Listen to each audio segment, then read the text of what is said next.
राहील. परवा आमच्या गावात 4 वाजेच्या सुमारास एक दुर्दैवी घटना घडली सायबर क्राईममुळे. माझा मित्र किशन सनेर उर्फ बंटी याच्या मोबाईलमध्ये हे अचानक मॅसेज फॉरवर्ड होऊ लागले.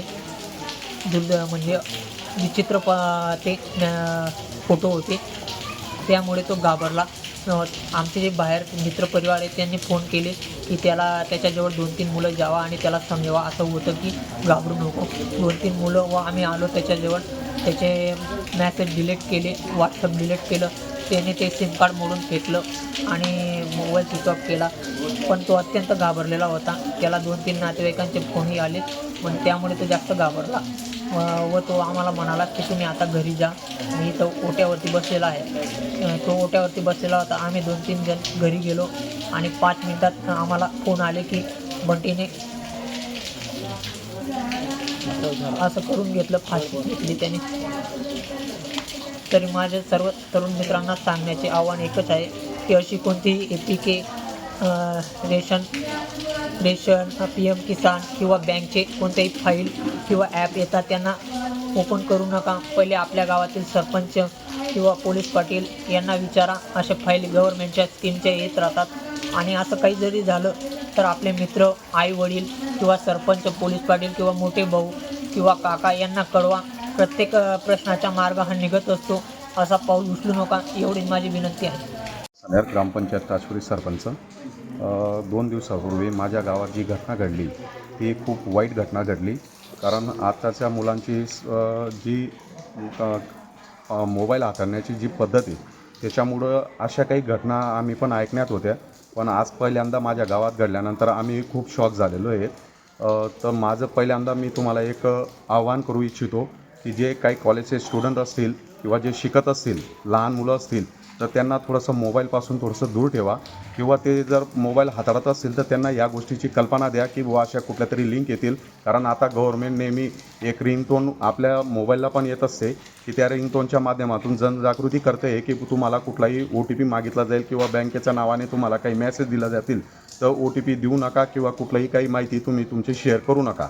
तर त्या दिवशी जी घटना घडली 3:15 ते 3:30च्या दरम्यान ते काही त्याचे मित्र आणि त्यांच्याजवळ ते बसलेले असताना त्या मित्रांनी पण एक काहीतरी लिंक आली म्हणे त्या मुलाला आणि ती लिंक आल्यानंतर त्याच्याकडनं ती ओपन झाली. ओपन झाल्यानंतर ते काही OTP वगैरे ती काही OTP पण त्याने शेअर करून दिला. तर त्याच्यानंतर त्याच्या माध्यमातून, त्याच्या मोबाईलच्या माध्यमातून त्याचे जेवढे काही ग्रुप होते त्या ग्रुपवरती एक अश्लील चित्रफित व्हायरल व्हायला सुरुवात झाली. मग गावातून एका मुलाचा त्याला फोन गेला की तुझ्या मोबाईलमधून असा काहीतरी प्रकार घडतोय, तर तुझा मोबाईल हॅक झालेला आहे, तर तू कुठं आहे त्याला विचारण्यात आल्यानंतर मग 3-4 मित्र त्याचे जवळ गेले आणि गेल्यानंतर त्यांनी सांगितलं की तू घाबरू नको, आपण त्याच्यावरती काहीतरी सोल्युशन करू. त्यांनी ते व्हॉट्सअप डिलीट केलं. त्याच्यानंतर ते काही लिंक होत्या त्या सर्व डिलीट मारल्या, ते फोटो डिलीट मारले. पण ते पुन्हा काहीतरी मला वाटतं होत होतं. मग त्या मित्रांनी सांगितलं की तुझं सिम कार्ड आपण तोडून टाकू. मग ते त्या घराजवळ आल्यानंतर त्या मुलाने स्वतः ते सिम कार्ड तोडलं आणि तोडल्यानंतर मग त्याने सांगितलं की आता मी थोडासा आराम करतो आणि तुम्ही जा म्हणे. मग त्याच्या बाबांना पण त्याने सांगितलं की बाबा माझा मोबाईल हॅक झाला आहे. पण बाबा अशिक्षित असल्याकारणाने त्यांना त्या काही गोष्टी समजल्या नाही. बाबा टॉयलेटमध्ये गेल्यानंतर त्याने पाहिलं की कोणीच नाही आहे. त्याच्या आईला पण त्याने फोन केला की आई कुठं आहे, तर आईने सांगितलं की बेटा मी येते, शिरपूरहून निघालेली आहे. एक 5 मिनिटाच्या कालावधीत त्याने हा एकदम मोठा टोकाचा पाऊल उचलला, घरात गेला आणि त्याने स्वतःचा जीवाचा अंत करून घेतला. खूप वाईट गोष्ट झालेली आहे. तर माझी एक हात जोडून विनंती, एक सरपंच म्हणून मी सांगू इच्छितो पूर्ण तालुका व पूर्ण देशातल्या सर्व जनतेला आवाहन करू इच्छितो की अशा कुठल्याही लिंक ओपन करू नका. आणि झाल्या असतील तर तुम्ही प्लीज करून तुमचे जे काही मोठे गावातले व्यक्ती असतील किंवा घरातला भाऊ असेल, आईवडील असतील, यांच्याजवळ ते शेअर करा आणि अशा टोकाच्या भूमिकेला जाऊ नका. कारण शेवटी आईवडील हे मुलांसाठी सर्व काही करत असतात. तर मुलांनी या टोकाचा पाऊल न उचलता आपण सर्व आपला आईवडिलांचा विचार करून सर्व गोष्टी कराव्यात. दिनांक 5/7/2025 रोजी थांडेर पोलीस स्टेशन हद्दीमधील ताजपुरी गावात मुलगा नामे किशन जितेंद्र सनेर, वय 20 वर्ष, याच्या मोबाईलमध्ये एक APK फाईल डाउनलोड झाली होती. सदर फाईल डाउनलोड झाल्यामुळे त्याचा व्हॉट्सअप हॅक झालं आणि त्याच्या नंबरवरनं गावातील इतर ग्रुपमध्ये काही आक्षेपार्ह फोटोज सेंड झाले होते.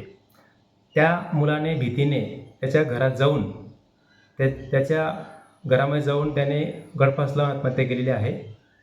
सदरबाबत ठाणे पोलीस स्टेशन येथे अकस्मात मृत्यू नोंद आहे. त्यावरून पुढील चौकशी आम्ही करीत आहोत. तरी मी ठाणे पोलीस स्टेशनच्या वतीने असे आवाहन करतो की काही तरुण मुली आहेत, त्या मुलांकडनं काही आक्षेपार्ह किंवा एखादी APK फाइल डाउनलोड झाली असेल तरी मी असे आवाहन करतो की त्यांनी कुठेही घाबरून जाण्याचं कारण नाही. हे तात्काळ जवळच्या पोलीस स्टेशनला संपर्क साधावा आणि आपण घाबरून न जाता पोलिसांना सहकार्य करावं. धन्यवाद.